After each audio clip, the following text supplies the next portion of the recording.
Chapter 1. From one word to another. Why, but when the soul reaches the throat of the dying, and at that moment you are watching, and we are nearer to him than you, but you do not see us. When someone dies, the angel of death comes to him to take his soul, no matter where he is. The dying person sees him, hears him, and speaks to him, but not with his eyes, his ears, or his tongue. How then? I do not know exactly. All I do know is that when he begins to move to another world, he sees, hears, and speaks by some means which we, the living, do not perceive. Many instances of this have been recorded. Ibn Abi Dunya mentions that on that day Umar bin Abdul Aziz died. He said to those with him, "Sit with me." When they sat down next to him, he said, "I am the one you commanded, and I failed you. You forbade me, and I rebelled." He said this 3 times. Then he said, "But there is no God but Allah." Then he lifted his head and stared. They said, "You are looking very intently, Amir al-Mu'mineen." He replied, "I see a presence which is neither man nor jinn." Then he died. Fadala bi Dinar said, "I was with Muhammad bi Wasi when he was very near to death. He began to say, 'Welcome to my Lord's angels. There is no strength nor power except by Allah.' I smelled the sweetest fragrance that I had ever smelled. Then his eyes glazed over and he died. Why do I need to look so far into the past, to the days of the first Muslims? I myself was present at the moment of someone's death in our own time. I was with my grandmother when she was dying. It was at the time of the dawn prayer. She was in pain and gasping for breath, moaning from the intensity of the pain. But in spite of that, she kept repeating with great joy, 'Allah, the death is sweet,' and saying the Shahada over and over for several minutes. Then it was all over. This is where our job, those of us who are still alive, begins. After the soul is taken, if it is a pure soul and has relatives in the next world who are people of the garden, they come to meet the soul with yearning and great joy. They ask it about the conditions of those who are still alive in this world. The angels then bear the soul from one heaven to the next until it comes into the presence of Allah, glory be to Him, and may He be exalted. Then it returns and sees the washing of the body, its shrouding, and the funeral procession. It says either, take me forward," or "Where are you taking me?" The people there cannot hear this. When the corpse has been placed in the grave, the soul inserts itself between the body and the shroud so that the questioning can take place. Then the soul hears the receding footfall of the last of the people who follow the funeral, and the earth is leveled over him. The earth, however, does not prevent the angels from reaching him. Even if a stone had been hollowed out for him and he had been placed into it and the opening sealed over it with lead, it still would not stop the angels from reaching him. These dense substances cannot prevent the passage of souls. They do not even stop the jinn.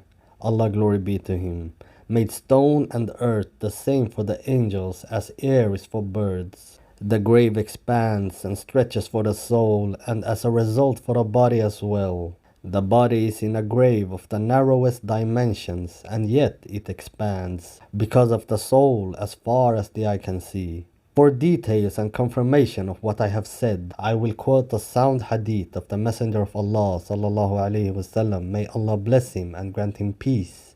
He said, "When the believer is about to depart from this world and go forward into the next world, angels with faces as bright as the sun descend from the heavens and sit around him in throngs stretching as far as the eye can see. Then the angel of death comes and sits at his head and says, 'Good soul, come out to the forgiveness and pleasure from Allah.' Then his soul emerges like a drop of water flows from a water skin, and the angel takes hold of it. When he has grasped it, the other angels do not leave it in his hand even for the twinkling of an eye. They take it and place it in a perfumed shroud, and the fragrance issues from it like the sweetest scent of a musk found on the face of the earth. Then they bear it upwards, and whenever they take it past a company of angels, they ask, 'Who is this good soul?' And the angels with the soul reply, so and so, the son of so and so, using the best names by which people used to call him in this world. They bring him to the lowest heaven and ask for the gate to be opened for him. It is opened for him, and angels who are near Allah from each of the heavens accompany him to the subsequent heaven until he reaches to the heaven where Allah the Great is. Allah the Mighty and Majestic says, register the book of my slave in Illiyun and take him back to earth. I created them from it, and I returned them to it, and I will bring them forth from it again. His soul is then returned to his body, and two angels come to him. They make him sit up and say to him, who is your Lord? He replies, my Lord is Allah. They ask him, what is your religion? He replies, my religion is Islam. They ask him, who is this man who was sent among you? He replies, the messenger of Allah. They ask him, how did you come to know these things? He replies, I read the book of Allah. I believed it and declared it to be true. Then a voice from on high declares, my slave has spoken the truth. So spread out carpets from the garden for him, and open a gate of the garden for him. Then some of its fragrance and perfume comes to him. His grave is expanded for him as far as the eye can see, and a man with beautiful garments and a fragrant scent comes to him and says, rejoice in what delights you, for this is the day which you were promised. He asks, who are you? Yours is a face which precedes good. He replies, I am your good actions. Then he says, O Lord, let the last hour come soon, so that I may rejoin my family and my property.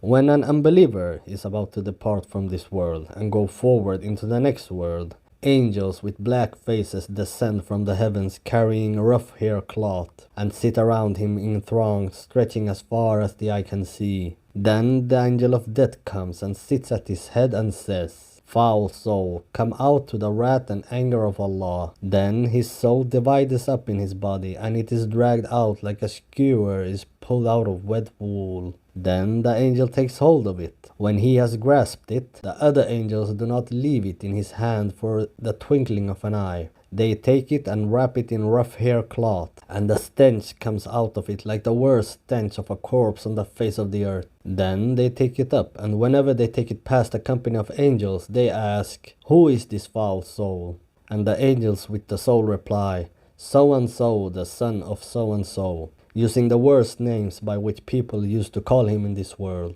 They bring him to the lowest heaven and ask for the gate to be opened for him. It does not get opened. The Messenger of Allah, alayhi salatu wassalam, may Allah bless him and grant him peace, then recited, the gates of heaven will not be opened to them, nor will they enter the garden until the camel passes through the eye of the needle. Then Allah the Mighty and Majestic will say, register his book in Sijjin, in the lowest earth. Then his soul is flung down. The Prophet then recited, whoever associates anything with Allah, it is as though he has fallen from heaven, and the birds snatch him away, or the wind sweeps him headlong into a place far away. Then his soul is returned to his body, and two angels come to him and say to him, who is your Lord? He replies, alas, alas, I do not know. Then a voice calls from on high, my slave has lied, so spread out carpets from the fire for him, and open a gate of the fire for him. Then a hot blast from it comes to him. His grave is made so narrow for him that his ribs are pressed together, and a man with a hideous face and clothing and a foul odor comes to him and says, grieve on account of what has brought you disgrace, for this is the day which you were promised. He asks, who are you? Yours is a face which precedes evil. He replies, I am your bad actions. Then he says, O Lord, do not let the last hour come. Allah the Exalted says in his mighty book regarding the words used by the two angels who questioned the dead person in the grave. Allah confirms those who believe with the firm word, in the life of this world and in the next world. Allah leads astray the wrongdoers, and Allah does whatever He will.